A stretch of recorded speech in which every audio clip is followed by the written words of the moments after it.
Hi this is जय और ये हमारा एक one shot lecture direct and inverse proportion के ऊपर जिसे हम विद इन 20 मिनट्स में कंप्लीट करने वाले, तो लास्ट तक बने रहना। इस 20 मिनट में आप हो जाओगे बिल्कुल एग्जाम रेडी। तो स्टार्ट करें डायरेक्ट एंड इनवर्स प्रोपोर्शन। देखो, सबसे पहले हम समझ लेते हैं कि डायरेक्ट प्रोपोर्शन क्या होता है। Two quantities are said to be in direct proportion if when one quantity increases the other also increases and one decreases other also decreases in the same ratio. Direct proportion यानी दो quantities, अगर एक quantities बढ़ेगा तो दूसरा quantities भी बढ़ना चाहिए, और एक घट रहा है तो दूसरा भी घटना चाहिए। जैसे यहाँ पे देखो, cost of 1 kg sugar 50 rupees है, cost of 2 kg sugar 100 rupees है। 1 kg शुगर का प्राइस था 50, शुगर का क्वांटिटी बढ़ा 1 से 2 kg, तो प्राइस भी हमारा 50 से बढ़कर 100 रुपीज में। अब वैसे ही देखो इधर जरा, अगर शुगर का क्वांटिटी हाफ हो जाता, 1 kg से हाफ के जी घटता, तो प्राइस भी तो हमारा 50 से 25 घटता। मीन्स एक क्वांटिटी बढ़ेगा तो दूसरा भी बढ़ेगा, एक क्वांटिटी घटा तो दूसरा भी हमारा क्वांटिटी घटेगा। तो इस टाइप को बोलते हैं, ये हमारे डायरेक्ट प्रोपोर्शन में दो quantities. Here more quantities means more cost, so they are in direct proportion. When two quantities x and y are in direct proportion, we write y is directly proportional to x. This means y upon में x, y और x इन दोनों quantities के जो quotient है वो हमारे constant k रहेंगे। Here k is constant number, it does not change. Clear है? अब चलो indirect proportion के ऊपर।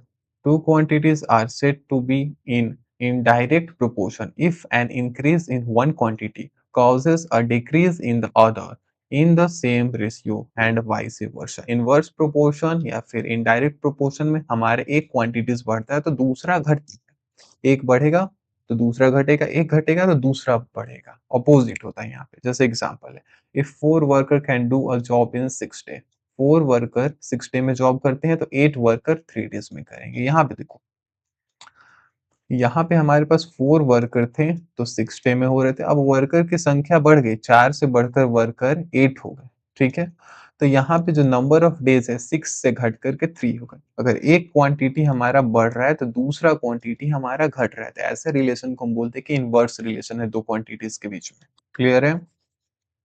और कुछ इंपॉर्टेंट पॉइंट इसमें और देख ले। If two quantities x and y are in indirect proportion, then x is inversely proportional to y. So we can write x equal to constant upon y या फिर simply x into y। यहाँ पे दो quantities का जो product है वो constant k रहेगा। In indirect proportion, the product of two quantities remain constant k। एक important बात यहीं पे देख लो ध्यान से। डायरेक्ट प्रोपोर्शन में हमारे दो क्वांटिटीज के जो कोसेंट है वो कांस्टेंट रहेगा, और इनडायरेक्ट में दो क्वांटिटीज के जो प्रोडक्ट है वो हमारा कांस्टेंट के रहेगा। क्लियर है? अब आओ एक क्वेश्चन पे चलते हैं। The following are the car parking charges near a railway station: up to 4 hours 60 rupees, 8 hour rupees 100, 12 hour rupees 140, 24 hour rupees 180. Check if the parking charges are in direct proportion to the parking time। हमें check करके ये बताना है कि जो charges है वो time से प्रोपोर्शन है क्या। पार्किंग चार्जेस और पार्किंग टाइम आपस में प्रोपोर्शन में है। तो चलो चेक करते हैं भाई साहब। अगर दो क्वांटिटीज प्रोपोर्शन में रहेंगे, इधर पीछे आओ, two quantities X and Y are in direct proportion, direct proportion में रहे तो वहां पे उन दोनों क्वांटिटीज के जो कोसेंट है वो कांस्टेंट के रहेगा। Means if parking charges and parking time are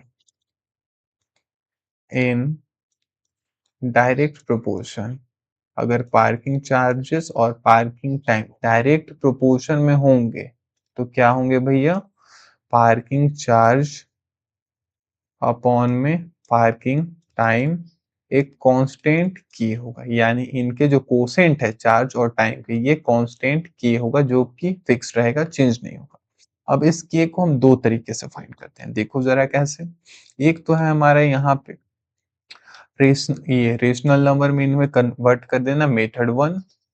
हाँ, जहाँ पे पार्किंग टाइम और चार्जेस कांस्टेंट के रहेंगे। इसे डिटरमाइन कैसे करेंगे भैया, यहाँ पे सिंप्लीफाई करके इन्हें स्मॉलेस्ट में मतलब स्मॉलेस्ट फैक्टर में चेंज कर देते हैं। 4 अपॉन में 60, 1 अपॉन में 50 रेशनल नंबर में चेंज हो गया, 8 अपॉन में 100, 2 अपॉन में 25। अच्छा, पार्किंग टाइम और चार्जेस, यहाँ पे टाइम है 4 आवर, तो चार्जेस है 60 रुपीज। तो 4 अपॉन में 60, टाइम अपॉन में रुपीज, टाइम अपॉन में रुपीज, टाइम अपॉन में rupees.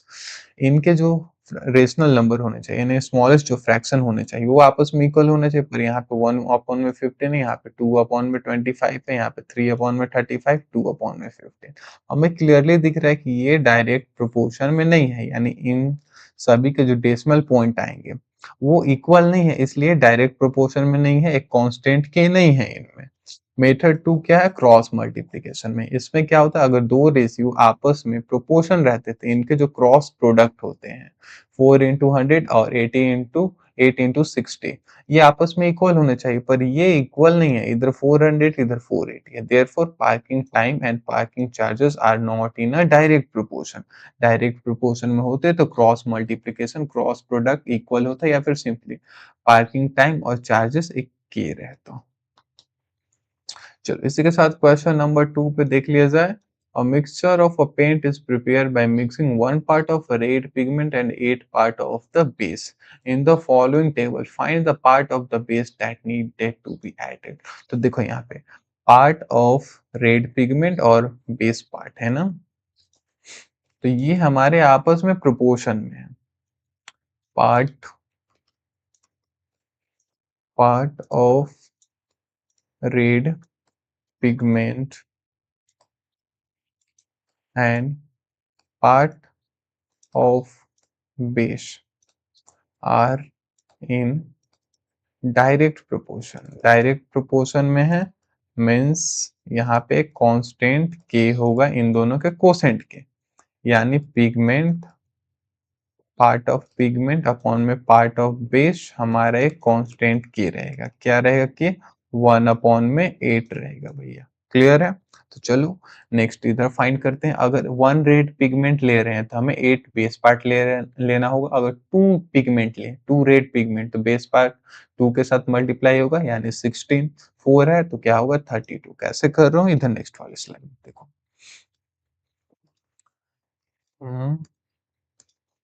Here the part of red pigment and the part of base are in direct proportion. Part of red pigment upon में part of base एक constant के होगा जो कि 1/8 है। अगर वन रेड पिगमेंट ले रहे हैं तो 8 पार्ट ऑफ बेस लेना पड़ रहा है, दैट्स वाई। अगर 4 रेड पिगमेंट लेंगे तो बेस पार्ट हमारा कितना होगा, तो 4 अपॉन में x इक्वल टू 1 अपॉन में 8 कांस्टेंट k के बराबर होगा, यानी इन दोनों आपस में इक्वल होंगे, यानी इनके जो क्रॉस प्रोडक्ट है वही हमारा रिजल्ट होगा, x इक्वल टू 32। तो यहाँ पे फीड कर दो 32, यहाँ पे y इक्वल टू 8 4 32। अच्छा, सेम क्वेश्चन 2 बार मैंने रिपीट कर दिया, कोई बात नहीं, ये दोनों एक ही हैं।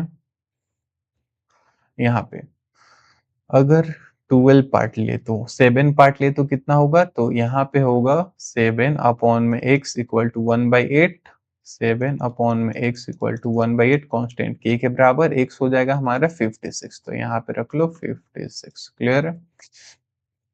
अगर 12 पार्ट ले रेड पिगमेंट का तो बेस कितना आएगा, 12 अपॉन में z इक्वल टू 1/8, तो z होगा हमारा 12 8 जा 96, तो 96 पार्ट ऑफ बेस लेंगे। अगर 20 रेड पिगमेंट ले रहे हैं तो बेस कितना होगा, 20 into 1/8 that equal to 160, x equal to 8 2 जा 16 160। तो यहाँ पे फीड कर देंगे 160। क्लियर है। चलो इसी के साथ नेक्स्ट क्वेश्चन पे चलते हैं। क्वेश्चन नंबर 3 क्या कह रहा है देखो जरा। In a model of a ship, the mast is 9 centimeter high, while the mast in the actual ship is 12 meter height. अच्छा, if the length of the ship is 28 meter, how long is the model's? देखो आराम से देखो, मास्ट अगर 9 centimetre high है model में, तो actual ship का मास्ट है 12 मीटर। अगर लेंथ ऑफ शिप है 28 मीटर, तो मॉडल शिप का लेंथ कितना होगा, तो length of actual ship 12 metre है, तो length of model ship 9 centimetre हो रहा है। अगर ये 28 मीटर होगा लेंथ ऑफ एक्चुअल शिप, तो मॉडल शिप कितने का होगा? तो यहाँ पे ये दोनों क्वांटिटी आपस में डायरेक्ट प्रोपोर्शन में है। Here length of actual ship and length of model ship are in direct proportion. Direct proportion. Therefore, हम लिख सकते हैं कि 12/9 ये हमारा 28/x के बराबर है, क्योंकि ये दोनों आपस में मॉडल शिप और एक्चुअल शिप डायरेक्ट प्रोपोर्शन में लेंथ के साथ है, लेंथ में डायरेक्ट प्रोपोर्शन है।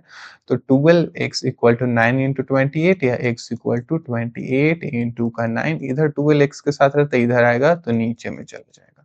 अब इसे कैंसिल करो तो जरा, 3 से 4 टाइम में, 3 से 3 टाइम में। अब ये 4 से 28 को 7 टाइम में कैंसिल करोगे, x होगा 7 इंटू का 3, x equal to 21 centimetre. Therefore, length of modal ship x equal to 21 centimetre. Clear है? चलो इसी के साथ क्वेश्चन नंबर 4 पे आ जाओ। देखो जरा क्वेश्चन नंबर 4 में क्या करना, which of the following are in inverse proportion. इनमें से बताना है कि कौन से इनवर्स प्रोपोर्शन में है। The number of worker and on a job and the time complete the job. Worker और टाइम, तो देखो भैया ज्यादा वर्कर होंगे तो हमें टाइम कम लगेगा काम को कंप्लीट करने में, वर्कर बढ़ेंगे तो टाइम घटेगा, वर्कर घटेंगे तो टाइम बढ़ेगा। तो ये किस में है? इनवर्स प्रोपोर्शन में है, inverse proportion. Time taken for a journey and the distance travel at a uniform speed. अच्छा, रिलेशन किसके बीच में ढूंढना है, देखो आराम से। टाइम और distance travel at a uniform speed. Speed uniform है तो टाइम और डिस्टेंस के बीच में क्या रिलेशन होगा? तो यहाँ पे फॉर्मूला लिख लो। स्पीड का फॉर्मूला क्या होता है भैया? डिस्टेंस अपॉन में टाइम होता है। तो हमें क्या क्वेश्चन बोल रहा है कि यूनिफॉर्म स्पीड पे स्पीड हमारा यूनिफॉर्म रहेगा, तो डिस्टेंस बढ़ेगा तो टाइम बढ़ेगा, डिस्टेंस घटेगा तो टाइम घटेगा। तो ये किस प्रोपोर्शन में? डायरेक्ट प्रोपोर्शन में, डायरेक्ट प्रोपोर्शन। क्लियर है? डिस्टेंस बढ़ेगा तो टाइम भी बढ़ेगा, डिस्टेंस घटेगा तो टाइम भी घटेगा, इसलिए ये ये डायरेक्ट प्रोपोर्शन में है। Area of cultivated land and the crop harvested. Area और क्रॉप के बीच में relation, area of cultivated land and crop. तो देखो एरिया बढ़ेगा तो क्रॉप बढ़ेगा, एरिया घटेगा तो क्रॉप जो हार्वेस्ट होंगे वो भी कम होगा। तो कम खेत में कम खेती होगा, ज्यादा खेत में ज्यादा खेती होगी। तो ये कैसे रिलेशन है? इनवर्स में है। तो यहाँ पे लिख लो inverse. Next, time taken, time taken for a fix journey, यानी डिस्टेंस हमारा फिक्स है, हमें रिलेशन फाइंड करना है टाइम और स्पीड के बीच में। तो टाइम और स्पीड के बीच में फिक्स डिस्टेंस का रिलेशन, तो स्पीड होता है हमारा डिस्टेंस अपॉन में टाइम। ठीक है, हमारे लिए अभी डिस्टेंस ना फिक्स हो चुका है, ये डिस्टेंस फिक्स हो चुका है। तो स्पीड बढ़ेगा तो टाइम घटेगा, स्पीड घटेगा तो टाइम बढ़ेगा। कैसा रिलेशन है? इनवर्स रिलेशन है। तो यहाँ पे लिख दो inverse. Last, the population of a country and area of land पर पर्सन। तो देखो भाई साहब, पॉपुलेशन बढ़ेगा तो ऑफ कोर्स पता है कि लैंड एरिया यानी एरिया ऑफ लैंड पर पर्सन घटेगा। अगर पॉपुलेशन घटेगा तो लैंड बढ़ेगा। तो ये हमारे इनवर्स वाले प्रोपोर्शन में है। क्लियर है? चलो इसी के साथ नेक्स्ट क्वेश्चन नंबर 5 पे चलते हैं। देखो जरा क्या कह रहे हैं। In a television game show, the prize money of 1 lakh is to be divided equally amongst the winner. Complete the following table and find whether the prize money given to an individual winner is directly or inversely proportional to the number of winner. तो देखो आराम से समझो पहले बाबू मेरे, यहाँ पे number of winner और प्राइज मनी, और प्राइस कैसे इक्वली डिवाइड होंगे। अगर एक विनर होगा तो प्राइज मनी 1 लाख पूरा अपने घर लेकर चला जाएगा। क्लियर है? दो विनर होंगे तो दोनों में इक्वल इक्वल डिस्ट्रीब्यूट होगा, 50,000 ईच को मिलेगा। अगर 4 विनर होंगे तो 4 विनर होंगे यानी इक्वल 1 लाख 4 में डिस्ट्रीब्यूट होगा, यानी 25,000। ठीक है, तो यहाँ पे लिख लो 25 के। अब एक चीज़ और नोटिस करो, हमारे नंबर ऑफ विन बढ़ रहे हैं तो प्राइज़ मनी ईच विनर का घट रहा है और नंबर ऑफ विनर घटेंगे तो प्राइज़ मनी ईच विनर का बढ़ेगा। तो कैसा रिलेशन है नंबर ऑफ विनर और प्राइज़ मनी में? तो इनवर्स रिलेशन है भैया। इनवर्स रिलेशन है मीन्स यहाँ पे इन दोनों का प्रोडक्ट विनर और प्राइज़ फॉर ईच विनर ये एक कांस्टेंट के होगा। देखो ज़रा इस स्लाइड में। Here, number of winner into price for each winner is constant k क्योंकि इन दोनों के बीच में रिलेशन इनवर्स है नंबर ऑफ विनर और प्राइस फॉर ईच विनर यानी 1 into 1 lakh equal to constant यानी कांस्टेंट का वैल्यू है 1 लाख। तो प्राइज मनी 4 विनर के लिए क्या होगा 4x इंटू 1 लाख, 5 विनर के लिए 5x इंटू 1 लाख, 8 विनर के लिए 8x इंटू 1 लाख, 10 विनर के लिए 10x इंटू 1 लाख, 20 विनर के लिए 20x इंटू का 1 लाख। तो आप जरा वैल्यू फाइंड कर लेते हो 4 विनर होंगे तो x हो जाएगा 1 लाख 345 अपॉन में 4 यानी x हो जाएगा 25,000। क्लियर है। 5 विनर होंगे तो 1 लाख अपॉन में 5 दैट इज इक्वल टू 20,000 यानी 20k। 20,000 है मेरे कहने का मतलब k का मतलब है 1000। अब कोई डाउट नहीं रहेगा ना। 8 विनर होंगे तो भैया 1 लाख अपॉन में 8 यानी एक विनर को मिलेगा 12,500 रुपीज। 10 विनर होंगे तो 10x इक्वल टू 1 लाख तो x होगा हमारा 10,000। ठीक है 10k या फिर 10,000 लिख दो। 20 विनर होंगे भैया तो 20x equal to 1 lakh x equal to 5,000। Clear है। अब भर दो यहाँ पे। 4 विनर होंगे तो 25k मिलेगा। 5 विनर होंगे तो 20k मिलेगा। 20,000 मिलेगा। 8 विनर होंगे तो हमें 12.5k मिलेगा यानी 12,500। और 10 विनर होंगे तो भैया 10k 10,000 मिलेगा। 20 विनर होंगे तो 5k 5,000 मिलेगा। k का मतलब है 1000। क्लियर ना।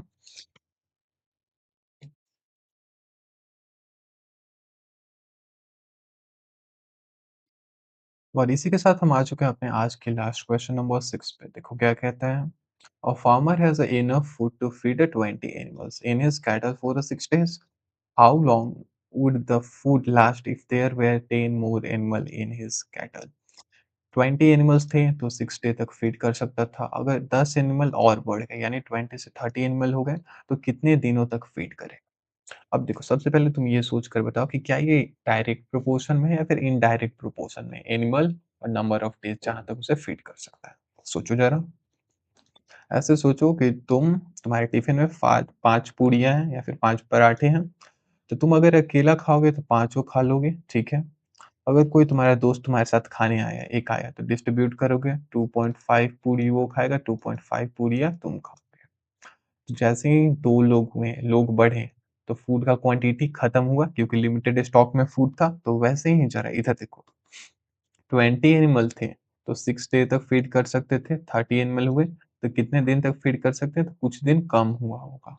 यानी ये है इनवर्स रिलेशन। ठीक है इनवर्स प्रोपोर्शन में है। इनवर्स प्रोपोर्शन में है यानी animal into number of day. ये हमारा कांस्टेंट के होगा एक्स वाई का प्रोडक्ट कांस्टेंट के यानी 20 और 16 तक फीड कर सकता था यानी 2 6 12 120। देयरफॉर के का वैल्यू हमें मिल चुका है 120। तो अगर 30 एनिमल होंगे तो कितने दिन तक फीड करेंगे? तो वो होगा 30 अपॉन में एक्स इक्वल टू नहीं 30 इंटू एक्स। इनवर्स प्रोपोर्शन में है तो इनका प्रोडक्ट कांस्टेंट के बराबर 120 के बराबर होगा। एक्स होगा हमारा 120 अपॉन में 30 तो 3 फोर यानी 13 four therefore X equal to 4। Therefore X equal to 4। Now farmer feed only 4 day. 4 दिन तक फार्मर उन्हें खाना खिलाएगा। और इसी के साथ हम आ चुके हैं अपने मोस्ट इम्पोर्टेंट स्लाइड पे। Very very important slide. क्या? इस चैप्टर को बनाना है तो सबसे पहले समझना होगा क्या? जब 2 क्वांटिटी डायरेक्ट प्रोपोर्शन में होंगे तो उनका कोसेंट y अपॉन में x कांस्टेंट होगा। इनडायरेक्ट प्रोपोर्शन में होंगे, इनवर्स प्रोपोर्शन में होंगे तो यहाँ इन दोनों क्वांटिटीज़ का प्रोडक्ट कांस्टेंट होगा, that's it. K is constant, it does not change in indirect proportion, the product of two quantities remain constant। और इससे पूरा कंप्लीट चैप्टर आपके खत्म हो जाएंगे। चलो इसी के साथ ये लेक्चर यहाँ पे खत्म होता है। Thanks for watching.